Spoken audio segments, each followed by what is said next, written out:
सामान्य से सामान्य मानवी को ये विश्वास होता है कि अगर कोई नहीं सुनेगा तो अदालत के दरवाजे खुले हैं।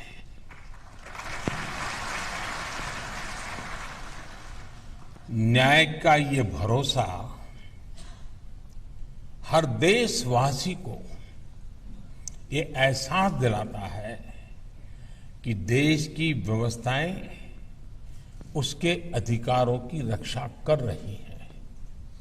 इसी सोच के साथ देश ने नेशनल लीगल सर्विसेज अथॉरिटी इसकी स्थापना भी की ताकि कमजोर से कमजोर व्यक्ति को भी न्याय का अधिकार मिल सके। विशेष रूप से हमारी डिस्ट्रिक्ट लीगल सर्विस अथॉरिटीज हमारे लीगल एड सिस्टम के बिल्डिंग ब्लॉक्स की तरह है। साथियों, आप सभी जानते हैं कि किसी भी समाज के लिए जुडिशियल सिस्टम का एक्सेस जितना जरूरी है उतना ही जरूरी जस्टिस डिलीवरी भी है। इसमें एक अहम योगदान जुडिशियल इंफ्रास्ट्रक्चर का भी होता है।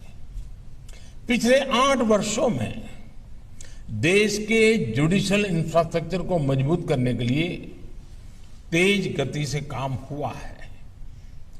जुडिशियल इंफ्रास्ट्रक्चर को आधुनिक बनाने के लिए 9,000 करोड़ रुपए खर्च किए जा रहे हैं। देश में कोर्ट हॉल्स की संख्या भी बढ़ी है। जुडिशियल इंफ्रास्ट्रक्चर के निर्माण में ये तेजी जस्टिस डिलीवरी को भी स्पीड अप करेगी।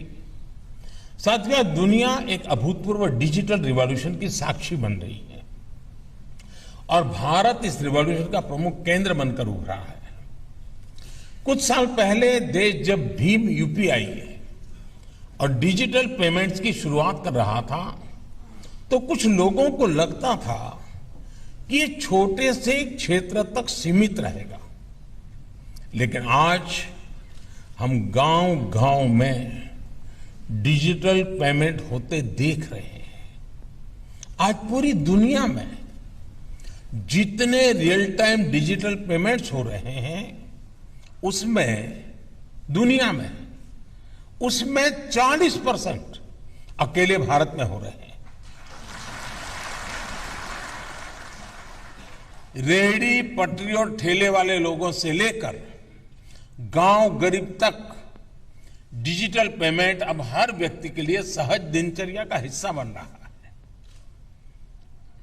जब देश में इनोवेशन और एडेप्टेशन की इतनी स्वाभाविक क्षमता हो तो जस्टिस डिलीवरी में टेक्नोलॉजी के इस्तेमाल के लिए इससे बेहतर समय नहीं हो सकता है। मुझे खुशी है कि सुप्रीम कोर्ट के निर्देशन में देश की न्याय व्यवस्था इस दिशा में तेजी से आगे बढ़ रही है। ई कोर्ट मिशन के तहत देश में वर्चुअल कोर्ट शुरू की जा रही है। ट्रैफिक वायोलेशन जैसे अपराधों के लिए 2400 घंटे चलने वाली कोर्ट से काम करना शुरू कर दिया है। लोगों की सुविधा के लिए कोर्ट्स में वीडियो कॉन्फ्रेंसिंग इंफ्रास्ट्रक्चर का विस्तार भी किया जा रहा है। मुझे बताया गया है कि देश में डिस्ट्रिक्ट कोर्ट्स में अब तक 1 करोड़ से ज्यादा केसेस की सुनवाई वीडियो कॉन्फ्रेंसिंग के जरिए हो चुकी है। करीब करीब 60 लाख केस हाई कोर्ट्स और सुप्रीम कोर्ट में भी सुने गए हैं। कोरोना के समय हमने जिस विकल्प के तौर पर एडप्ट किया वो अब व्यवस्था का हिस्सा बन रहा है। ये इस बात का प्रमाण है कि हमारी न्याय व्यवस्था न्याय के प्राचीन भारतीय मूल्यों के लिए भी प्रतिबद्ध है और 21वीं सदी की रियलिटीज के साथ मैच करने के लिए भी तैयार है। इसका श्रेय आप सभी महानुभावों को जाता है। मैं आप सभी के इस प्रयासों की सराहना करता हूं।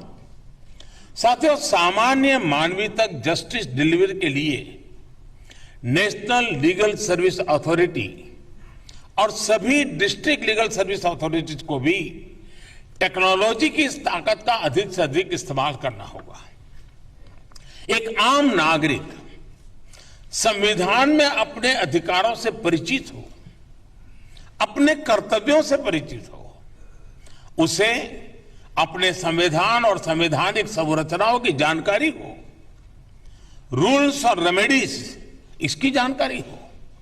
इसमें भी टेक्नोलॉजी एक बड़ी भूमिका निभा सकती है। पिछले साल आदरणीय राष्ट्रपति जी ने लीगल लिटरेसी और अवेयरनेस के लिए पान इंडिया आउटरीच कैंपेन लॉन्च किया था।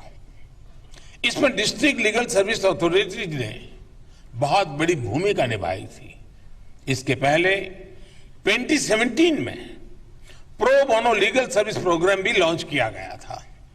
इसमें मोबाइल और वेब एप्स के जरिए लीगल सर्विसेज को आम लोगों के लिए एक्सपांड किया गया था।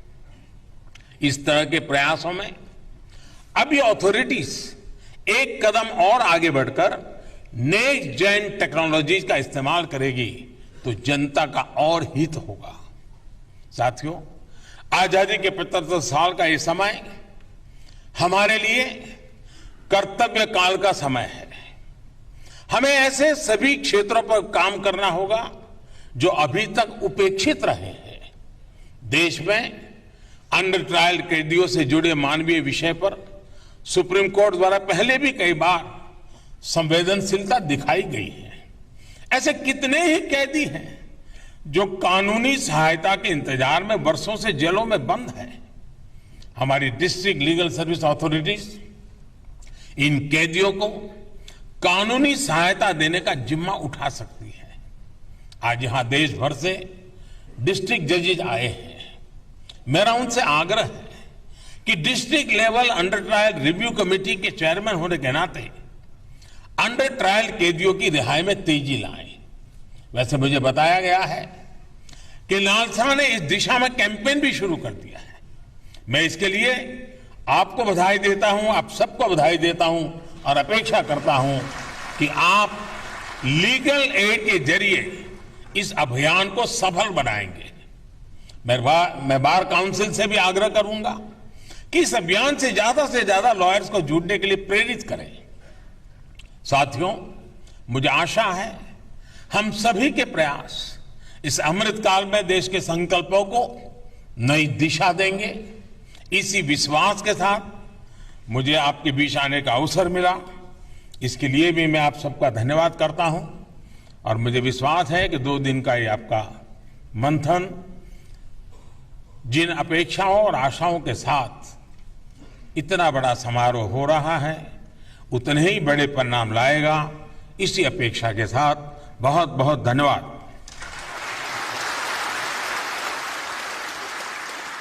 बहुत बहुत आभार माननीय प्रधानमंत्री महोदय का उनकी शुभकामनाओं के लिए, उनके शुभ संदेश के लिए और इस प्रेरक संबोधन के लिए। उनकी गरिमामयी उपस्थिति हमें सदैव प्रेरित करती है। अभिनंदन और आभार उनका। देवी सज्जनों, इस 2 दिन के ऐतिहासिक आयोजन के उद्घाटन सत्र में अब समय है जब मैं निवेदन करूं सर्वोच्च न्यायालय के माननीय न्यायाधीश honourable doctor justice DY Chandrachud से कि वे आप सबका आभार व्यक्त करने के लिए पधारें। Namaste. The Honorable Prime Minister of India, Shri Narendra Modi ji, Honorable the Chief Justice of India, Shri Justice N.V. Ramana, the Honorable Union Minister of Law and Justice,